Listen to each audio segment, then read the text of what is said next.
মানে ইন্ডিয়ার এডুকেশন সিস্টেমটাকে পুরো মুছে ফেলতে হবে, চেঞ্জ করতে হবে। চেঞ্জ করলে হবে না, মুছে ফেলতে হবে। মানে যা তা, কি এখনো কি পরীক্ষা? মানে পরীক্ষা নেওয়ার কোনো মানে হয়? না, পরীক্ষা নিয়ে ওরা কি প্রমাণ করতে চায়?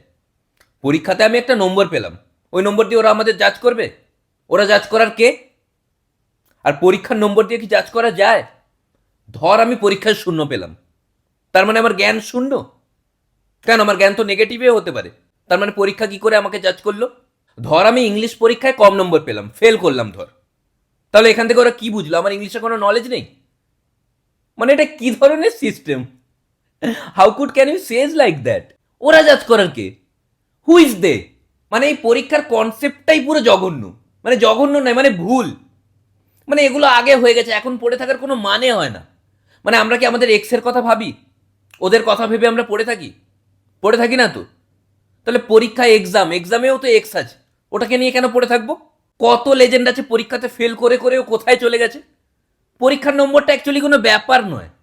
সচিন টেন্ডুলকার পরীক্ষাতে ফেল করেছিল, ইচ্ছে শক্তি থাকলে কোথায় যাওয়া যায়। আমারও ইচ্ছে শক্তি আছে, আমিও চাইলে সচিন টেন্ডুলকারের মতো প্লেয়ার হতে পারতাম, শুধু খেলতে পারি না বলে।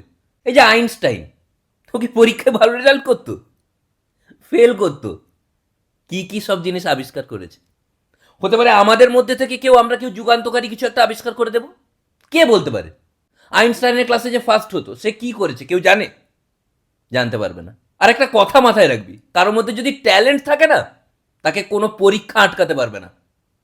তাই হয়তো পরীক্ষা আমাদের আটকে দিচ্ছে। আর এইভাবে হাতে পা রেখে আমাদের বসে থাকলে চলবে না। পরীক্ষার বিরুদ্ধে আমাদের গর্জে উঠতে হবে, একটা বৃহত্তর আন্দোলনে নামতে হবে পরীক্ষার বিরুদ্ধে। পরীক্ষা নিচ্ছ তোমরা, নাও, আমরা না বলছি না, কিন্তু নম্বর দেওয়ার তোমরা কে? Who is you? এক্ষুনি স্যারকে ফোন লাগা, বল পরীক্ষা দিতে যাব না, কেননা আপনারা নম্বর দিয়ে দেন। ডোন্ট কভার আ জাজ বাই ইটস বুক।